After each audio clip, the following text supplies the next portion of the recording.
Hi guys, Olive here. Here today to talk to you about the reading I did in August 2022. It was kind of a weird month, I'm not gonna lie about it. Just in terms of my personal life, things were pretty hectic. Almost immediately after I recovered from COVID, we had a plumbing issue here at our place. That has since been fixed, but right after it got fixed, my mom came into town for a visit.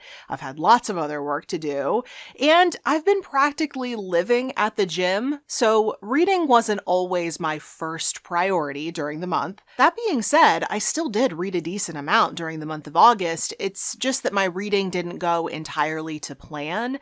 I ended up not reading some books on my TBR that I was super hyped about, and instead I read a bunch of books that I wasn't originally planning on reading, and that's not normally my MO. I do like to stick to my TBRs. But what happened in August is that I found out super late about this summer reading challenge that was being hosted by a local library, and if you completed certain challenges, you could earn raffle tickets. I am not always competitive, but when I am, I aim to win. And I would say I gave it my best shot. I think this is something like 26 or 27 tickets. I'm not sure of the exact number, but hopefully I will win something. But let me talk about the books that I did read in August that are worth mentioning, all those ones that I read off of my TBR and all the last minute additions as well. I'm gonna mix things up a little bit in terms of the format of this video.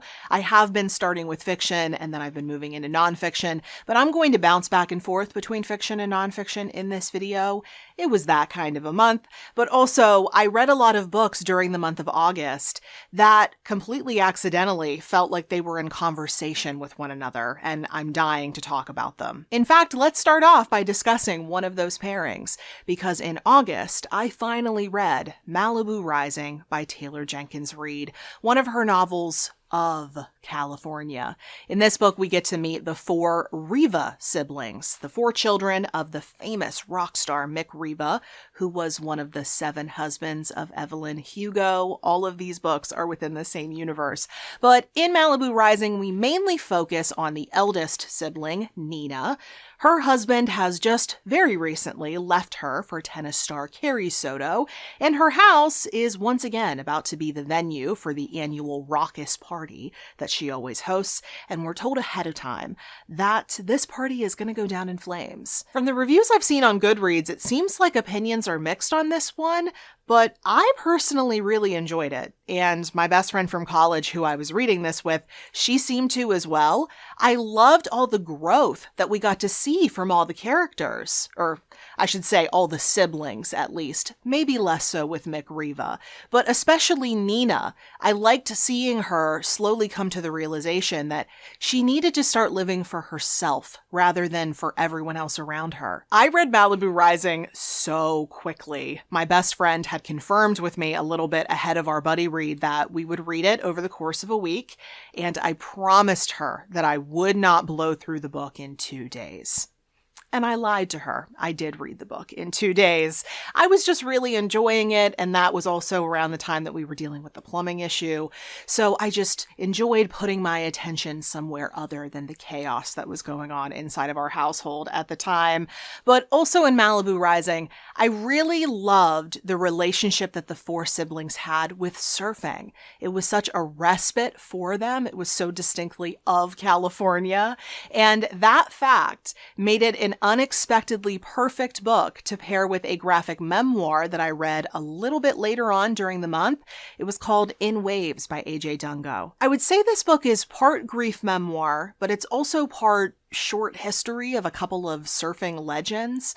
The author uses these very simple, very muted, but extremely powerful illustrations to depict his relationship with his late girlfriend, her love of surfing, but it also discusses these 2 incredibly important figures within surfing history. This was so beautiful and so touching. I picked it up in the first place because Lulu Miller, who is the author of Why Fish Don't Exist, which is one of my favorite nonfiction books if not my all-time favorite nonfiction book at this point.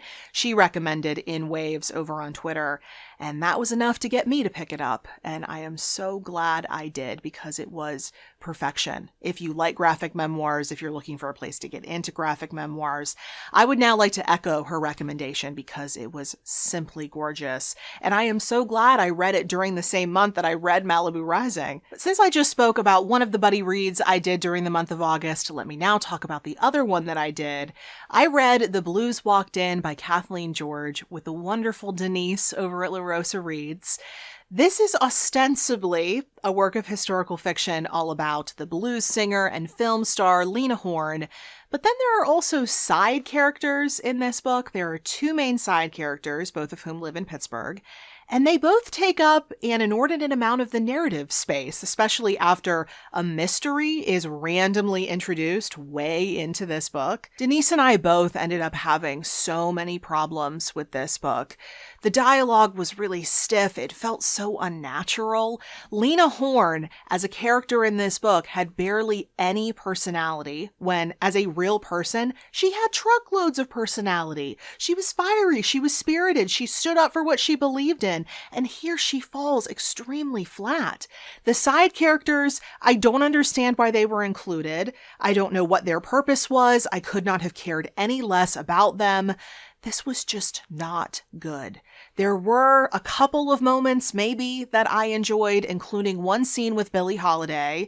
If this author had botched a scene with Billie Holiday, I swear to God, but that was actually decent, so that's a minor saving grace. I wish more than anything that I could praise this book because it's by a local author, and I always want to uplift local Pittsburgh-based authors. And also this book has this gorgeous, swoon-worthy cover, but I felt more frustration at this book than enjoyment. Frankly, Lena Horne deserved better. Let me loop back around to a book I did enjoy, cleanse the palate a little bit here.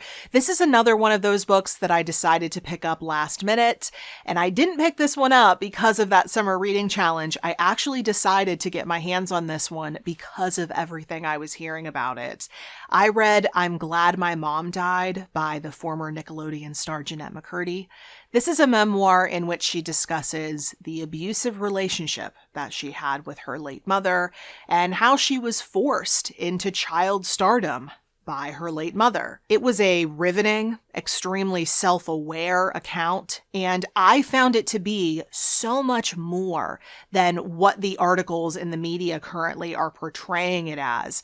I felt like that is so wrong. There is so much more to this book, and largely because of that reason, I felt compelled to review this one myself here on my channel. I will link that video for you in the description box below and up in the cards if you'd like to hear more about it. But another memoir I read during the month of August was Brain on Fire by Susanna Cahalan, which is about the author's experience going through what seemed on the surface to be a mental breakdown, but was actually a very rare neurological disease.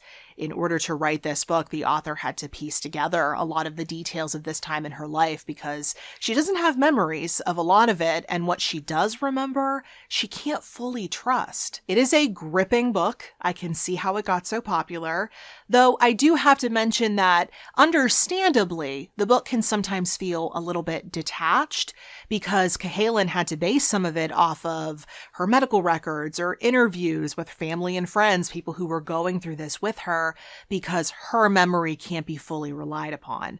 But I did especially love the discussion she had pretty late into the book about how people who in previous centuries who were believed to be possessed, like the movie The Exorcist shows, she theorizes that maybe those people had actually been suffering from the type of encephalitis that she had, because the symptoms are eerily similar. After I finished reading this book, I also couldn't stop thinking about the fact that it must be so odd for the author to have memories from that time that she knows she can't believe. Like during the worst of her illness, she would hear people close to her say the most horrible, insulting, derogatory things to her. But the thing is, they never actually said them. It was her brain inventing it. but those things were real to her at the time. So now that she's well, it's hard to wrap her head around the fact that those things never happened. It brought to mind the saying that perception is reality. And that saying made me really grateful that I read Brain on Fire during the same month that I read Don Quixote by Miguel de Cervantes, because in this epic Spanish classic, the titular main character truly believes that he is a knight-errant in entirely the wrong era, and he goes out to have adventures. To Don Quixote, those aren't windmills. Those are giants. And that's not a barber's bowl on that guy's head. That is a legendary golden helmet. Once again, perception to Don Quixote is reality. I enjoyed this book. I found it to be very amusing. It's a little bit long for my taste. I prefer books to be between 300 to 400 pages. Beyond that, I kind of feel like I get it. I'm ready to move on. But it was really nice to experience firsthand some of these iconic scenes that I've been hearing about for what feels like my entire life. I read this classic in order to compare it to the Wishbone adaptation of Don Quixote. I spoke more about that in my latest video in my What's the Story Wishbone series. I will link that video for you in the description box below and up in the cards in case you missed it. But now let me take a quick moment to mention the 3 written reviews of mine that appeared during the month of August. I reviewed The Memory of Cotton by Anne K. Howley for the Pittsburgh Post-Gazette. This is a YA book by a local Pittsburgh author, and it is about a teenage girl who discovers a dark family secret. And then she takes a road trip with her grandmother and her best friend, and it's on this trip that she realizes how quickly fear can morph into hate. Since this is also by a local author, I am very pleased to report that I really enjoyed this book. It surprised me in the best way possible. I will link my review for you in the description box below if you're curious to hear more about it. And then I had 2 reviews appear in the Christian Science Monitor. I reviewed Showtime by Jeff Fletcher, which is all about Los Angeles Angels baseball player Shohei Ohtani, who both pitches and hits at an elite level in the majors, something that has not been seen since Babe Ruth, and not even he did it that well because of the physical demands. He couldn't do it for very long. I loved learning more about Ohtani's start in Japan and how he landed with the Angels. But I also reviewed Pathlit by Lightning by David Moranis, which is a comprehensive biography of Jim Thorpe, who many people consider to be one of the greatest athletes of all time, but he faced an extreme amount of discrimination during his lifetime because of his Native American ancestry. He led a very sad life, but his raw talent and his achievements are inarguable, and David Moranis does a spectacular job telling his story in this book. If you're interested in reading one or even both of these reviews, they'll be linked for you in the description box below. But now back to a couple of TBR add-ons that I read for the sake of those sweet, sweet raffle tickets. I read a big release from early 2022 called The Paris Apartment by Lucy Foley. This is a thriller in which a woman goes to stay with her half-brother at his apartment in Paris. You saw where that was going. But she arrives to find him missing, and she slowly starts to realize that there's something weird going on with the people who live in the building. She'll have to get to the bottom of that riddle before she can find out what became of her brother. This one was on the slower side for a good portion, but then once it sped up, it really hit its stride, and then things came together just beautifully. I've found that the story of this one has stayed with me long since I have finished it. This is the kind of book that I chew on for a long time after I'm done with it. I keep coming back to the thought of this book, thinking about what a good job the author did with it. That is a major compliment. But one book that I have continued thinking about in a not so good way is The Lost Continent by Bill Bryson. This is an older nonfiction book from the very popular nonfiction writer in which he's going on a trip to visit small towns in America, supposedly trying to find the ideal, the best small town in America. But I found that this book is basically Bill Bryson taking his condescending attitude across the country, showing it the sights, if you will. He is smug from page 1. And I am not speaking in hyperbole here when I say the way he talks about people in this book, it's some of the most disgusting material I have ever read. He is nasty, about each and every person he comes across on this trip. And you know that he was probably nice to all of these people's faces. So these poor people, as they're talking with Bill Bryson, being kind to him, doing things for him, they had no idea that he was just mentally compiling a list of things that he hated about them to gleefully scribble down later. At the very start of this book, he calls daughters of Midwestern families delectable. That is a word he uses to describe them, but then he laments that when they become grown women, they blow up and become enormously fat. This may be the last book I can read of Bill Bryson's. I got a very well-intentioned comment over on my Goodreads as I was one-starring this absolute piece of trash from someone saying, yeah, his older books are kind of like that. They're not great, but he's grown a lot since then, so his newer books are a lot better. I need to respectfully disagree with that comment because I've read his latest book, which now I'm hoping is his last book. It's called The Body. I even reviewed it here on the channel. And I remember as I was reading that book, there was the odd comment that just struck me as kind of weird. It made me believe maybe Bill Bryson hates fat people, but I didn't want to jump to any conclusions. I just didn't have enough data to support that. Well, now I've read how he felt back in the 80s, and I'm inclined to believe that he still feels this way.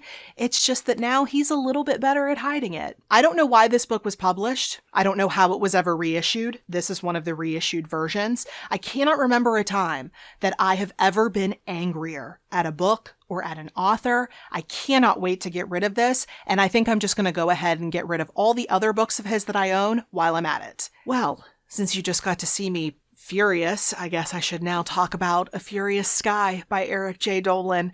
This is a history of hurricanes in America over the past 500 years. There is so much fascinating scientific information in here, from where these storms develop, how they develop, their structure, how we measure how strong they are. But the author talks about a handful of notable storms over the past 500 years. He obviously can't talk about all of them, so he talks about the biggest ones.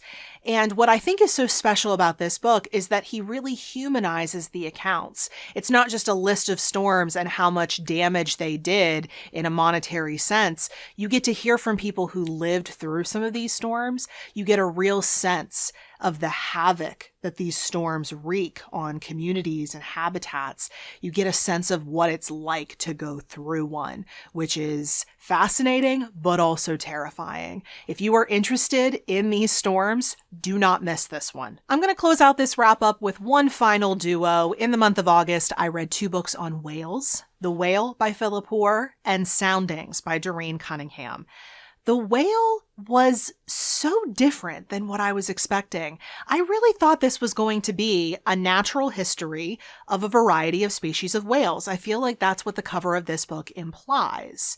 But it's actually more of a companion book to Moby Dick, like a nonfiction book to pair up with Moby Dick, because it's basically a history of whaling communities in New England, which I'm not mad about. It was a very interesting read, and it actually made me want to finally pick up Moby Dick. But I do think it's a classic case of mismarketing perpetrated by the publisher. But they're lucky because I've used up my store of angry energy for the day by talking about the Lost Continent. So I'll just move on. And then there's Soundings. And let me just say that I truly did not understand this one, and not when it comes to the subject matter. I understood everything within the book. It's that I failed to understand the purpose of this book. It's a memoir. It's about the author's experience following the gray whale migration. She also talks about her background, her experience as being a mother. She draws a lot of parallels between her mothering her young son and then the relationship between mother whales and their calves. There's a lot of information about gray whales peppered throughout this book. There's also information about climate change and her work as a journalist. Just listed out, all of these things seem fine. They seem like they would belong in a book like this. But for whatever reason, I just could not get a handle on this book. I guess I just couldn't ever figure out what the point of chasing these whales really was. Because she's not a scientist looking to collect data. She's not a conservationist looking out for their best interest. We're just kind of told that it's something she really wanted to do. For what reason, I don't know. But it's not even like her trip was paid for. We're told at the start of the memoir that she's in a pretty serious financial situation. She had to take a loan out from the bank to fly across the world in order to chase the whales. But for what? Why is that worth taking a loan out for? And I don't mean that in a judgy way. Take out a loan, don't. Spend your money however you want. I truly don't care. But the reasoning was never really explained, so I was just confused the whole time. And then she would bounce around in time in a really confusing way as well. I feel like things just kept throwing me off about this book, and it completely derailed my reading experience. So I can't say I ever actively disliked this book, but I never understood what the purpose of any of this was, so I couldn't really like it either. So those were the notable books that I read during August 2022. I do have plans to go back to my August 2022 TBR and read some of the books that I was so excited about before all of the distractions. It's one of the reasons why I made my September TBR a little bit lighter, a little bit more manageable, so that I have time to go back and read those because I really want to. I enjoyed my detour. It was fun for the month, but now I'm looking to get back on track. If you have any comments or questions about anything I spoke about in today's video or about anything in general, I'd love to hear from you in the comment section below. All the books I mentioned in today's video, as well as any other links I promised you, will be linked for you in the description box below for your clicking convenience. And at the bottom of that exact same description box, you'll see links to everywhere you can find me around the internet, including Goodreads and Instagram, the two places where I'm the most active, in case you would like to keep up with what I am reading and writing about right now. Thank you so much for watching. I hope you're having a wonderful day. I'll see you in the next video. Bye.